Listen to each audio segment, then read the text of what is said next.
joy of bearing a child is one that every parent looks forward to with excitement.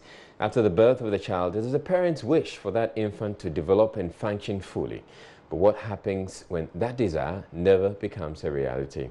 Ahead of World Cerebral Palsy Day on October 6th, we bring back a story produced by Joy News' Beryl and Isina Richter on a family raising a child with cerebral palsy. 55-year-old Comfort Laye lives at Labadi. Comfort is married with 3 children. Her second child, Michael Ablo, has cerebral palsy. Michael is 20 years and has spastic quadriplegia cerebral palsy. This means he lacks the ability to use his legs, arms and body. This type of the disease is generally caused by brain damage either before birth, during or shortly after. In fall premature. It told me why. I know quality and it told me why. Why in your crowd? Ma folle, only ma folle. Wo abajemi kebashia nash. Achi na Nico, no me call it Bulu, Jihini folle. You will catch a chelly ma bashia. Kekenti. Kulekan Shishia Tom 7 me, my bashia Tom Becker 8 me. Every hour, 3 hours, and we are haleful.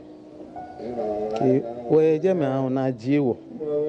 Na jiwo ni Kele Bashia, Nikeleti, Children's Hospital. German doctor came here. Morning for no fair no back pisse.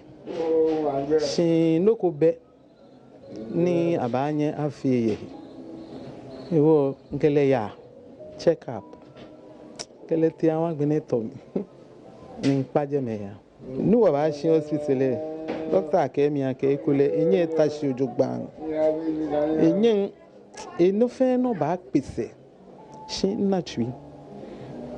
Iwo inkeba wo ndwen mom echo dwen mom dwan biko na kan yicho ta shan ke kwe sanima forget ken kwe na ekole ne ba anya aye mi seke shi ekomeye ole no ni ewo ni ibale naka ni je na kan dwen mom ye mi nka ba shi mene. There are many factors that can play into an infant's developing brain damage, including fetal infections, maternal infections, exposure to toxins, or medical negligence. Professor Bedu says this type of cerebral palsy comes along with several challenges. Normally, when we say cerebral palsy, we are just talking about maybe the motor part. But when you have spastic quadriplegia, and of the type that we see, then usually this is a child who, let's say, would have moderate to severe learning difficulties, or what you call mental retardation. We don't like that term anymore. There's a high chance that epilepsy is also part of it. So this child is getting seizures. There's a high chance that this child may not be able to swallow properly, difficulty with swallowing. They drool all the time, so saliva just comes down, it's not going down. They would have speech and language problems. They may have orthopedic problems, the back bends, the spine. So they get what we call scoliosis. That's quite a big problem because that can narrow your chest and give you chest problems.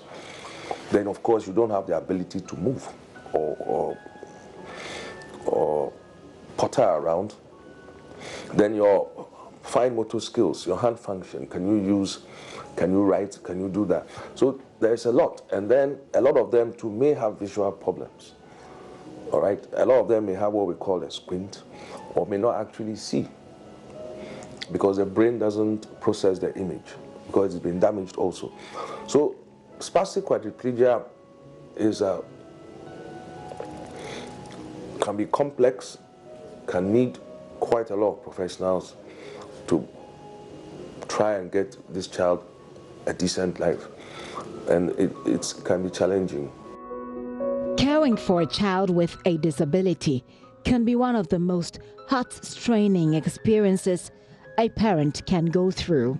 Everyday tasks such as feeding, grooming, toileting, and bedtime routines can be extremely challenging, especially if the child requires complex care. Comfort used to operate a corn mill, but she had to stop.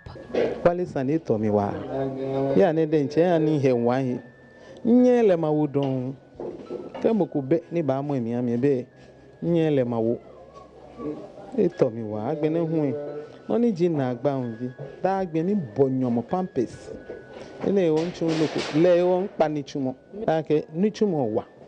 But none time ning Ukekwele. No one Banchunukubiani.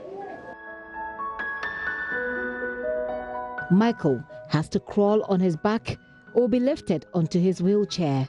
His elder brother Ben has to help him move around the house. According to Professor Baidu, cerebral palsy is unfortunately a lifelong condition. Cure, as I know or understand that word, for now, I don't think there's a cure. Stem cell has promising ability, stem cell therapy, but I wouldn't say that it is well established, at least for cerebral palsy. In some areas, it's been brilliant.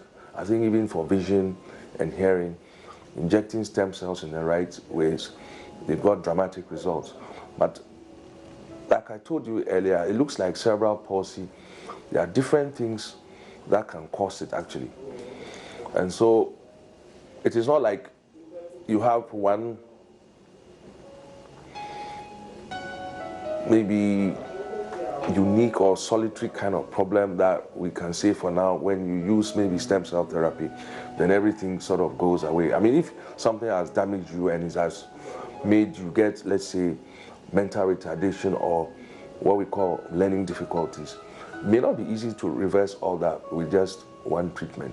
So I think there's still a long way. It is promising, I admit, but it is not the cure yet. So for now, there's no cure. If you get or you develop cerebral palsy, then you've developed it. For life? Yes.